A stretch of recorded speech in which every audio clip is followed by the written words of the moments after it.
Hola, bienvenidos a Notas de la Imagen. En esta ocasión pues les quiero hablar de una película muy hermosa que se llama La vida es bella. Koji de este lado. Inicialmente yo tenía otra idea para la primera película del canal. Ciudad de Ángeles era una de esas opciones. La otra opción era Nunca me dejes ir, $1 Million Hotel de Wim Wenders. Pero al final recordé esta hermosa película que me parece muy apropiada dado los momentos que estamos viviendo de la pandemia y pues las cuarentenas en todos los países y toda esta situación. Me parece que esta película de verdad es bastante apropiada para este momento.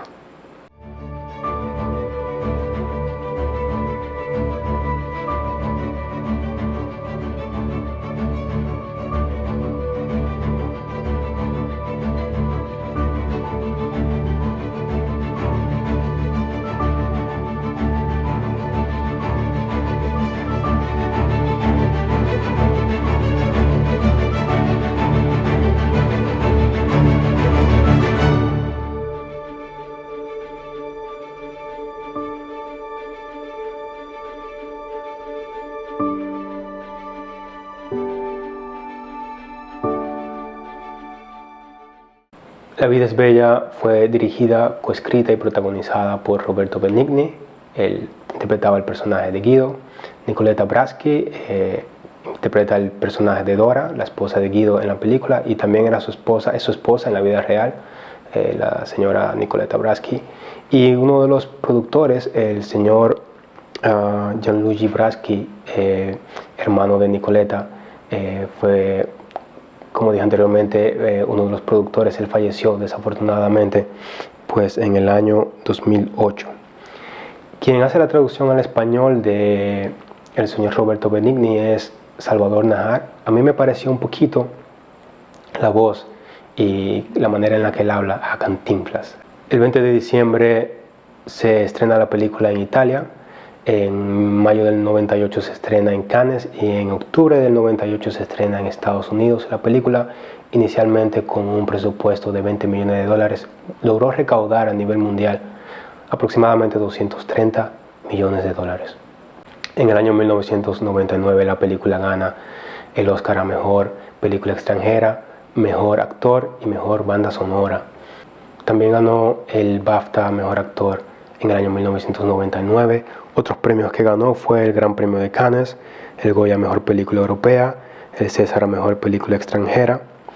Debo decir que en todos los agradecimientos que he visto de los Oscars, uno de los agradecimientos que más me gusta ver es el de el señor Roberto Benigni en los Oscars de ese año.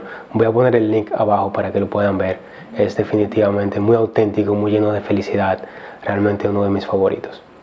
La película está basada parcialmente en el libro de Rubino Romeo Salmoni, He derrotado a Hitler. Fue una persona que estuvo 2 años en el campo de concentración y perdió a sus 2 hermanos también. Y también en las experiencias que tuvo el papá del mismo Roberto, quien estuvo en un campo de trabajo forzado, y él le contaba la historia con cierta jocosidad a sus hijos para no dejarle esa cicatriz de esa mala experiencia a ellos. Vamos a ver un poquito el contexto histórico en el cual se desarrolla la película. La película inicia en el año 1939, que fue el mismo año en que Alemania invade Polonia, iniciando la Segunda Guerra Mundial, en Europa. En el año 1936 ya Italia había invadido y anexado Etiopía al Reino de Italia. Y en el año 1940 Japón, Italia y Alemania firman el pacto tripartito, formando ese eje de fuerza en la Segunda Guerra Mundial. El 14 de julio del año 1938 se publica el libro El Manifiesto de la Raza en Italia, lo que más adelante daría pie a un sinnúmero de leyes que básicamente despojaban a todos los judíos de sus derechos. De esta forma, pues Italia se alinea a Alemania ideológicamente, y pues empiezan lo que es esa persecución y exterminio de la población judía. Y sabemos todos ya en qué terminó esto, que fue pues la muerte de millones de judíos en ese tiempo. En aquel entonces Italia tenía un rey, Víctor Manuel III, pero este era más que nada una figura puesto que no tenía ningún poder político y bueno, fue el último monarca que tuvo Italia, pues la república empezó el 2 de junio del año 1946. Un dato interesante es que el actor que hace el papel de Josué en la película, en aquel entonces en la vida real tendría más o menos 4 o 5 años. Si Dora y Guido, digamos que se casaron más o menos en el año 39, supongamos que Josué nació en algún momento del año 1940, entonces Roma fue liberado en 1944. Aleso, que es la ciudad donde sucede la película, está un poquito más al norte, entonces tiene sentido de que Josué tenga esa edad en el momento en que la ciudad fue liberada, aunque La vida es bella no debe verse como una película histórica o un documental, de hecho no se ciñe 100% a los hechos tal cual pasaron. Sin más, vamos a recorrer algunas de las escenas, o muchísimas digamos de las escenas que tiene la película.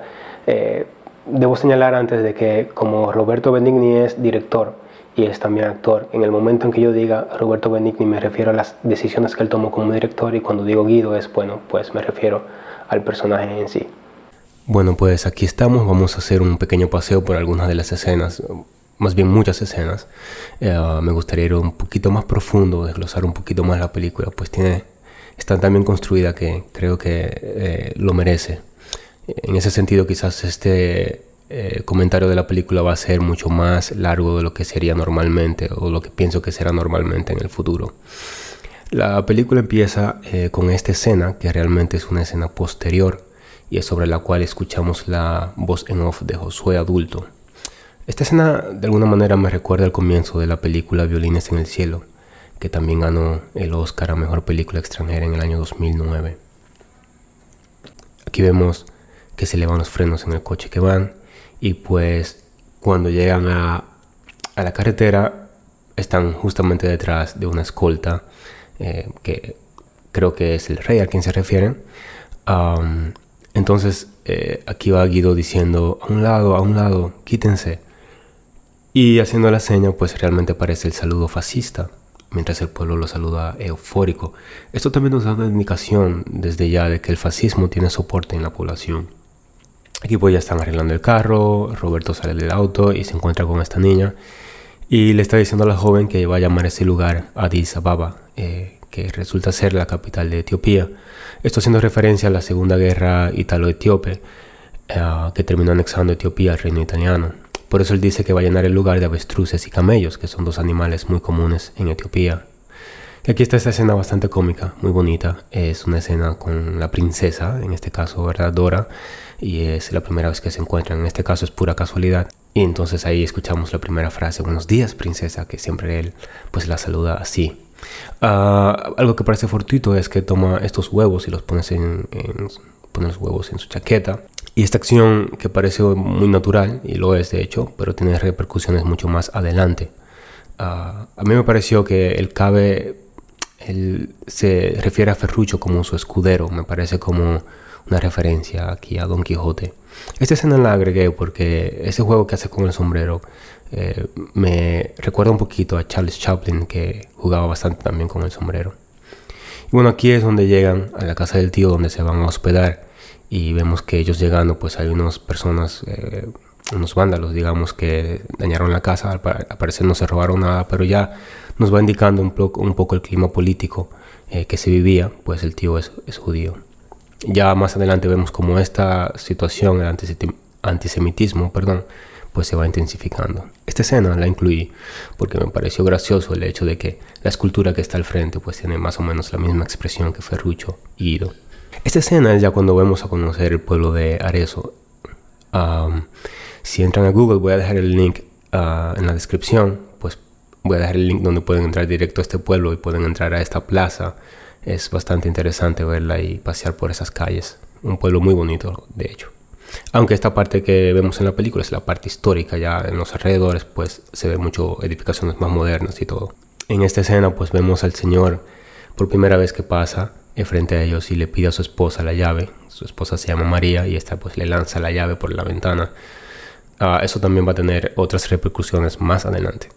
Y en esta escena Roberto introduce un motivo que se repetirá varias veces, y es el hecho de que a él le gusta el sombrero del señor que emplea Ferruccio. Guido se queda con él en la tienda y para iniciar una conversación le pregunta al señor cuál es su opinión con respecto a la política, y este bruscamente se dirige a sus hijos diciéndoles Benito, Adolfo, lógicamente haciendo referencia a Benito Mussolini y Adolfo Hitler. Nótese cómo los niños están vestidos igual. Acá es donde Guido va a la oficina pública pues a solicitar el permiso para abrir la librería. Nótese a mano derecha ya tienen un retrato de Benito Mussolini. Esta escena podemos ver cuando Guido se apoya en la ventana y caen las flores en la cabeza del funcionario. Este se apoya aturdido en el carro y esto parece algo fortuito y natural, pero realmente es una coreografía. El hecho de que se apoya de espaldas y su sombrero quede al revés es lo que permite que Guido ponga los huevos de su chaqueta allá adentro, que a su vez hace que se rompan en la cabeza del funcionario cuando éste se lo pone. Al ver la película todo pasa muy rápido y el efecto cómico es tan bueno que olvidamos o pasamos por alto algunos detalles. Por ejemplo, primero que cuando él tomó el sombrero debió sentirlo mucho más pesado, ¿verdad? Y segundo, que no solamente se pone el sombrero, sino que lo presiona contra su cabeza, lo cual realmente no es natural, pero es lo que permite que los huevos se rompan. Y bueno, aquí ya vemos cómo entonces Guido se escapa y lo que da pie a que más adelante pues choque con Dora, que la atropelle. Dora va con sus estudiantes camino al colegio, lo que se ve al fondo es el colegio. Nótese aquí que el hecho de que caen sobre la arena de la esquina lo que amortigua la caída. También a mano izquierda vemos una foto de Mussolini en la pared y por último a mano derecha pues vemos unos andamios y unas escaleras, lo que justifica más que haya una arena, una construcción. Pero Roberto no se limita a eso. Más adelante otra vez vemos a un hombre trabajando ahí con la arena.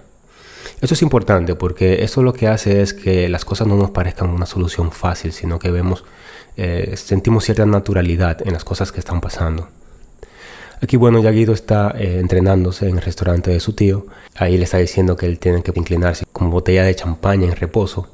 Y lógicamente tenemos la botella de champaña al frente en 45 grados, que es lo que Guido realmente está diciendo. Pero también ahí ya vamos notando la inventiva de su creatividad y cómo él de cualquier situación pues lo torna en algo agradable. Aquí vemos pues la referencia que hace Ferruccio sobre Schopenhauer, el filósofo alemán. Según él pues que tú puedes lograr todo lo que te propones. Schopenhauer escribió una obra llamada El mundo como voluntad y representación, en el cual la obra empieza diciendo el mundo es mi representación. Ya eso se lo dejo a críticos mucho más profundos que entran ya en lo que es el significado sintomático, etcétera, etcétera. Pero no vamos a entrar ahí, no nos interesa en este tipo de comentario. Aquí volvemos a ver cómo le pide la llave a María el Señor, y es la segunda vez que lo vemos, ¿cierto? Y bueno, la señora otra vez pues lanza la llave. Esta escena, que también parece algo pues muy natural, como Guido ya tiene cierta enemistad con el funcionario, lo ve, se asusta y se esconde detrás de Ferruccio y le pide a Ferruccio que le comente qué está pasando, a lo que él atina a decir que el funcionario tiene un carro igual que el de él, y esto también justifica una acción futura. Aquí era lo que hacía referencia anteriormente, ya vemos al señor trabajando con la arena, lo que parece algo mucho más natural.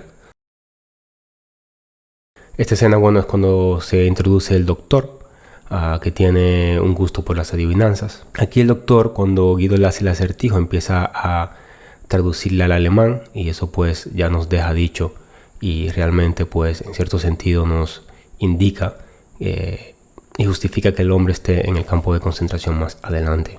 Roberto en esta escena siembra dos recursos que cosecharán frutos, uno casi de inmediato y otro más adelante. Nótese cómo sienta al funcionario de espaldas al doctor alemán, que parece algo fortuito, pero es lo que le permite que le pueda traer la cena del doctor al funcionario. El funcionario es un inspector de Roma que precisamente irá a la escuela elemental donde trabaja Dora. Aquí Roberto nos muestra el cinto del funcionario.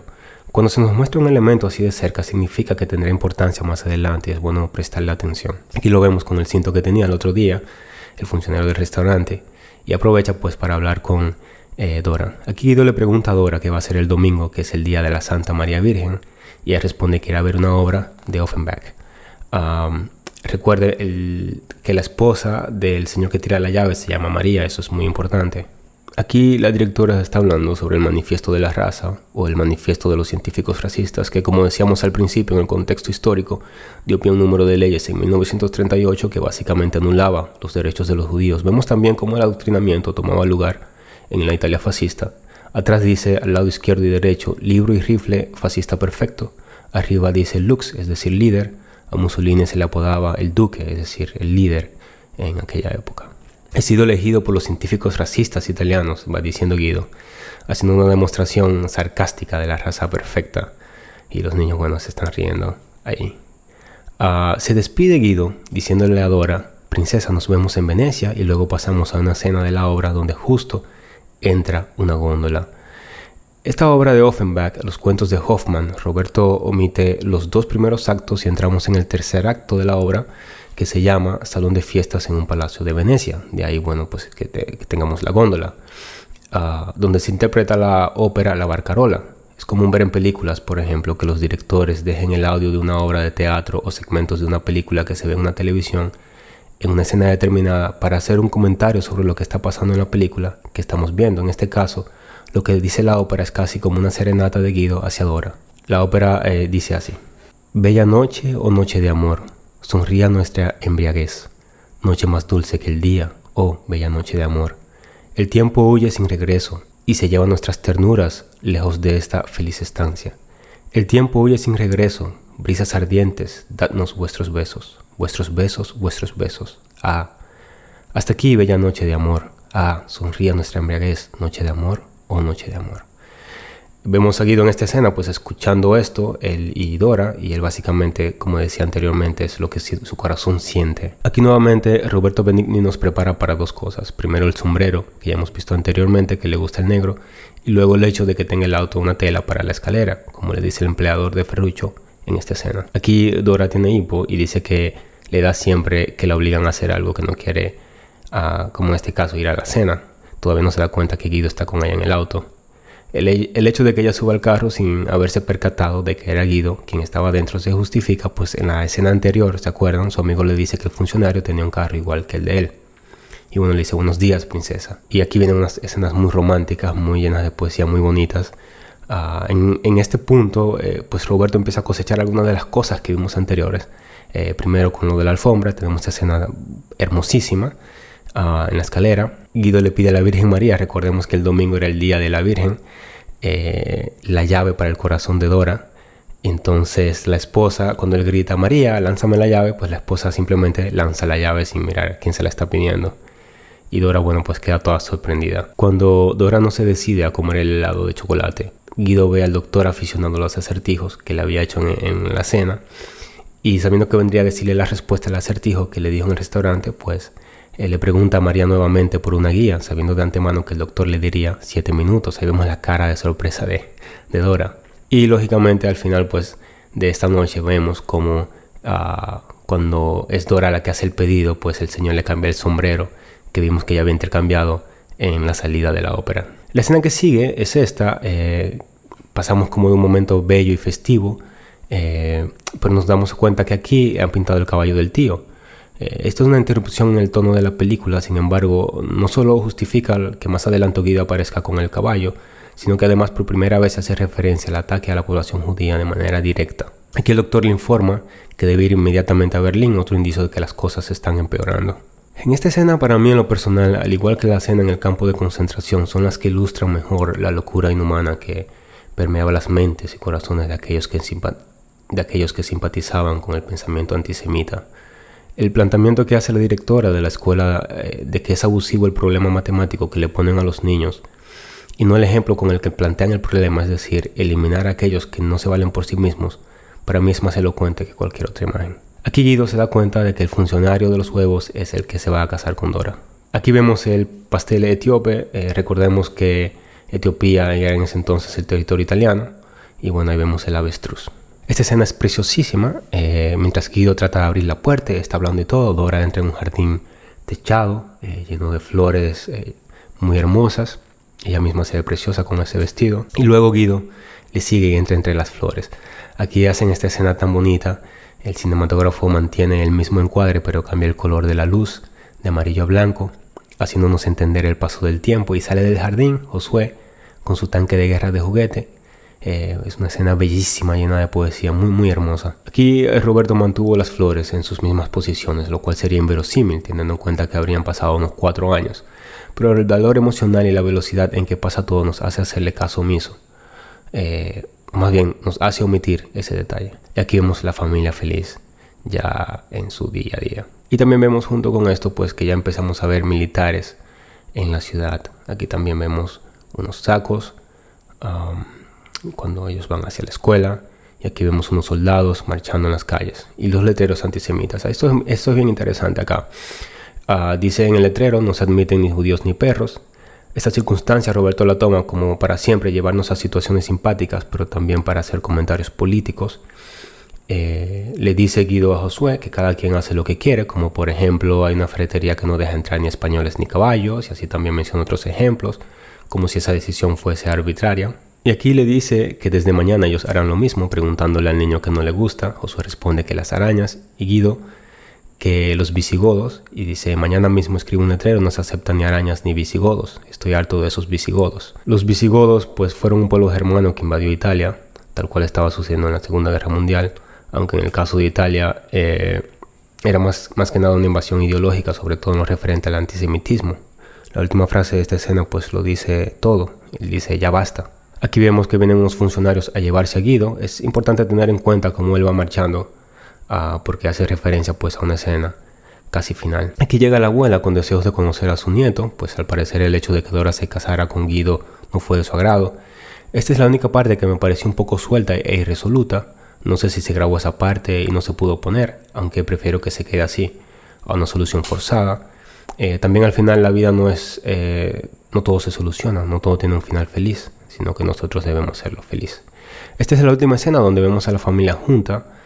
Nótese que Guido no se lleva al niño como solía hacerlo, sino que es la madre quien se lo lleva. Aquí, mientras se preparan para el cumpleaños del niño, él dice que no quiere bañarse, lo que parece algo natural. Sin embargo, eso da pie también a un hecho muy importante más adelante. Nótese cómo el niño mueve los piecitos cuando se queja de que no quiere bañarse. Aquí vemos al niño escondiéndose. Hay una similitud aquí con una de las tomas finales también. El niño empieza a tener hipo, lo cual entendemos natural, pues lo quieren bañar contra su voluntad y su madre también le da hipo cuando lo obligan a hacer algo. Esta escena, una situación ordinaria en cualquier familia, cobra un peso emocional grande más adelante, cuando vemos como un día de celebración y reconciliación de pronto es destruido. No vemos la acción en sí de lo que pasó, tampoco hace falta, la imagen que vemos pues es más elocuente. Desde que son tomados prisioneros, vemos cómo Guido trata de proteger a Josué de la realidad que viven. Esta toma que sigue pues a mí me recordó un poco la película Metrópolis de Fritz Lang. La composición, el humo, algo así me transportó a esa película. Esta es la última vez que se despiden del tío, y aunque Guido no sabe qué va a pasar, sí sospecha lo peor. Y aquí está esta famosa escena de la traducción, donde todo lo que Guido dice es referente al juego que se acaba de inventar. Es interesante notar que todos en la barraca pues siguieron el juego, quizás entendiendo que no haría mucha diferencia saber las reglas o no. Aquí Guido le está diciendo a su hijo: aquí uno sí se divierte. Y va seguido de esta imagen, que es una contraposición del texto con la imagen tan elocuente. Y también tiene en cierta forma un efecto cómico. Ellos llevan justamente yunques, de manera tal que se entiende sin explicación que es algo muy pesado. En ese sentido Roberto es muy elocuente, trata de decir mucho con la mayor economía posible. Aquí Bartolomeo, compañero de barraca, aparece herido, lo que es completamente posible en esta situación. Pero Roberto toma la oportunidad para reforzar el mensaje del juego cuando Bartolomeo vuelve y se encuentra con él en las barracas. Aquí Guido es el último en llegar. Todos los prisioneros caen rendidos en sus camas, pero Guido, que asumimos es el último porque casi no puede caminar, toma a Josué en brazos, aunque casi se cae. Es interesante notar que su número de prisioneros termina en 97, que fue el año en que fue estrenada la película. No sé si fue casualidad o planeado. Aquí le da el pan a su niño, que posiblemente es la ración de comida de su día. Y entonces, bueno, aquí vemos a Bartolomeo, que llega a la barraca. Cuando Guido le pregunta a Bartolomeo cómo le fue, él responde que no muy bien, pues le dieron 20 puntos, claramente haciendo referencia a la herida que se hizo, pero Guido toma esto y lo reinterpreta para su hijo como si fuesen puntos del juego, reforzando así la ilusión. En esta escena la compañera de Dora le explica que los niños y mayores no van a trabajar, pues los llevan a la cámara de gas. Esta explicación es muy necesaria para entender otras escenas futuras. Nuevamente, Roberto toma algo que sucedería normalmente en esta situación para justificar acciones en escenas futuras. Aquí el niño le dice a su papá que no quiere ducharse, lo cual para nosotros sabemos que es natural, pues en su cumpleaños tampoco quería ducharse. Para él es un problema simple, pero ya nosotros entendemos la gravedad de la situación. Aunque Guido todavía, al parecer, no lo sabe, pues le insiste en que vaya a bañarse. Nótese el movimiento de la piernita que vimos el día de su cumpleaños. Aquí se escuchan a los guardias decirle que recuerden el número de su vestido antes de tomar la ducha y todo lo demás. Supongo que para que ellos mantengan la calma, pero ya sabemos cuál fue el final. Aquí, bueno, el hecho de que Guido suba al niño arriba nos da a entender que Guido ya sabe lo que pasó con los otros niños y los prisioneros mayores. Esta escena es realmente bastante dolorosa. Nótese que predomina el color gris, sin embargo Dora toma una prenda roja. A nivel práctico esto ayuda a destacarla visualmente del ambiente monocromático, independientemente del significado que pueda tener de amor o esperanza. Bueno, digamos que amor realmente, que es lo que representa el rojo. Aquí entendemos claramente el sentimiento de miedo de Dora, pues ya sabe que entre esa ropa pudiese estar la ropa de Josué. Cualquier madre entendería, y no necesariamente hay que ser madre para entender el dolor que pudiera ser encontrarse con la ropita de su niño en esa situación. En esta escena, la verdad, Roberto rompe un poco las posibilidades del universo creado en la película, ya que expone a ambos, a él y a su niño, a una ejecución básicamente. Sin embargo, la carga emocional nuevamente es tan alta que pasamos por alto esta pequeña violación y más bien nos identificamos con el alivio de Dora, que en medio de buscar la ropita, pues escucha la voz de su esposo y de su hijo. En la revisión médica, cuando vemos al doctor, pues nos llenamos de esperanza, pensamos en la posibilidad de que el doctor pueda interceder para salvar a la familia, pues veíamos la relación que tenían antes. Le pide a Guido que entonces sea como un camarero en la cena que van a tener, y Guido, mientras se está preparando todo, pues ve a los niños de los oficiales jugando a las escondidas y le parece oportuno mostrarle a Josué que quería irse a la casa, que pues hay muchos niños escondidos en todo el campo. Aquí le muestra a algunos de los niños que están jugando a la escondida, lo que será, en este caso, lo que vemos ahí la cajita es pues su escondite final. En esta escena, el director, en este caso Roberto, pues esconde una información de nosotros también y de Guido para que nosotros más adelante nos identifiquemos con él. Nuestra esperanza crece aquí, vemos que el oficial quiere hablar algo con él, nosotros entendemos que es para salvar a su familia. En esta escena tenemos que entender que los prisioneros no sabían cuándo iba a acabar todo. Entonces Guido va con esperanzas a hablar con su hijo, a decirle que pronto todo va a acabar. Esta escena, igual que la escena que vimos con la profesora en la cena de compromiso de Dora y el funcionario, para mí también es de esas que son muy elocuentes de la locura que se vivía. Es asombroso para mí cómo este grupo de personas pueden celebrar así, en el medio de toda la atrocidad que estaba sucediendo, que ellos obviamente sabían lo que estaba pasando. Y bueno, en estas dos expresiones entendemos muy bien lo que está pasando. El doctor dice aquí: ayúdame, no logro dormir, al preguntarle la respuesta a un acertijo que no puede encontrar la respuesta. Guido queda totalmente mudo ante la situación que él está viviendo y lo que está pasando en el campo. Lo que le quita el sueño al médico es el acertijo, no el asesinato masivo de tantas personas.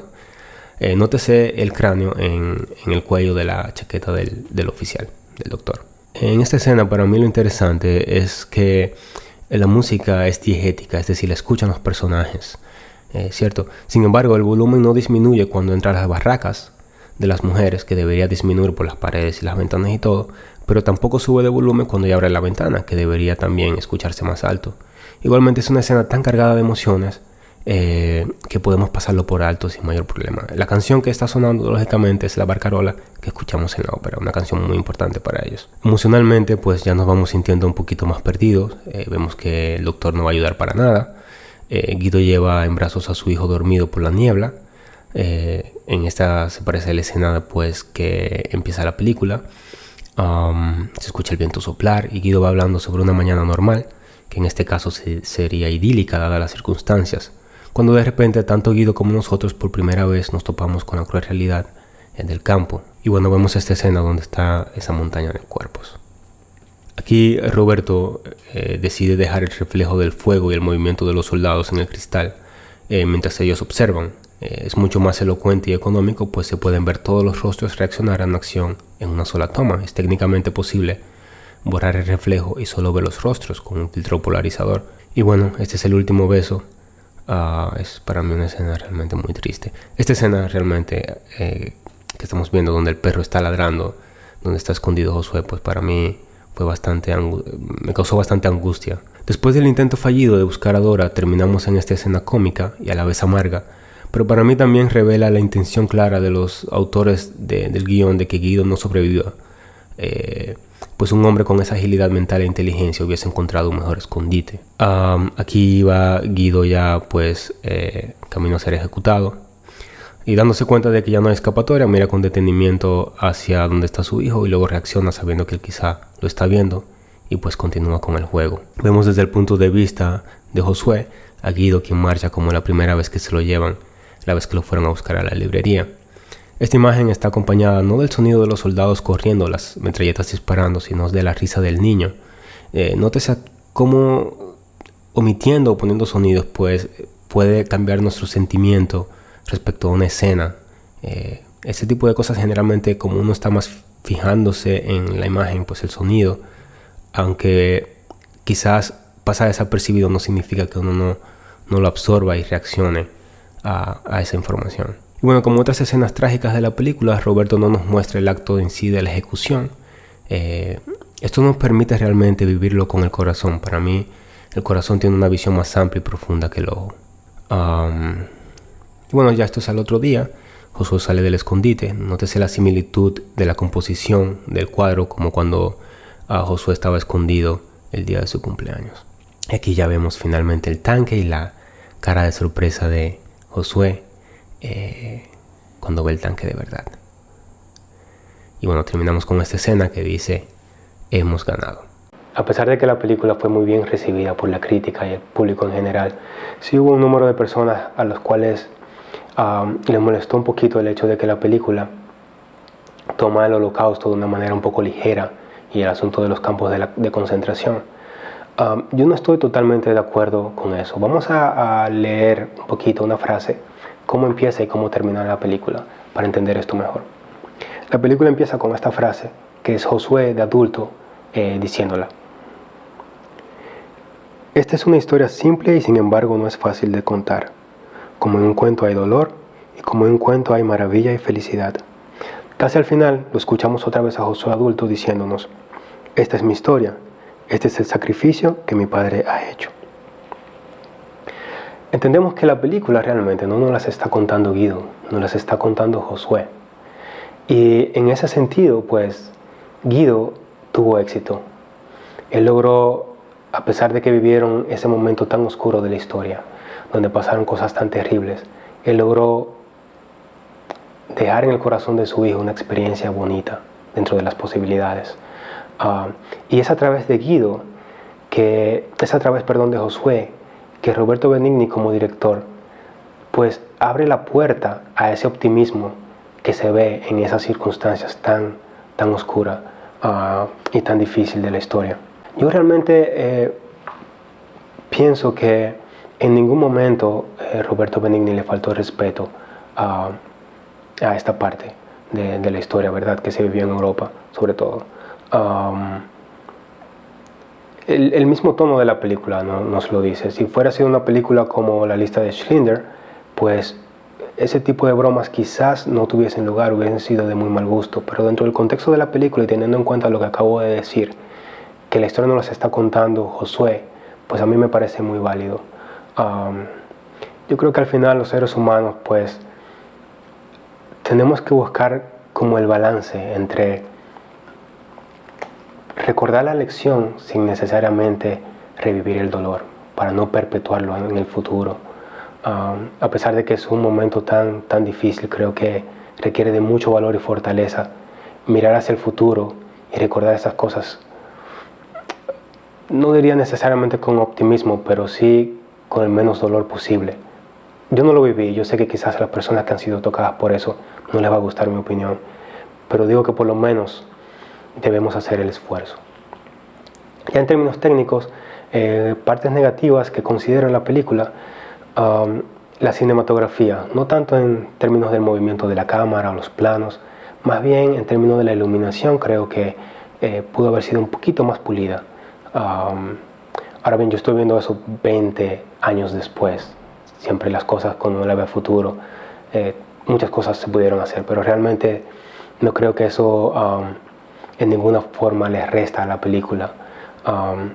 Otro detalle que quizás nadie ha notado, pero mi familia trabaja con flores y por eso yo lo noté, es que las flores se ven muy artificiales. Y de hecho en el hotel, cuando él se quiere esconder, se pone un jarrón de flores frente a él. Si esas flores en aquella época hubiesen sido naturales, ese jarrón tuviera mucha agua y hubiese pesado muchísimo, pero lo levanta sin hacer casi ningún esfuerzo. Ahora bien, eso es algo que solamente creo muy pocas personas ven, pero en general las flores se ven muy artificiales para mí. Finalmente creo que estos pequeños detalles realmente no les restan para nada.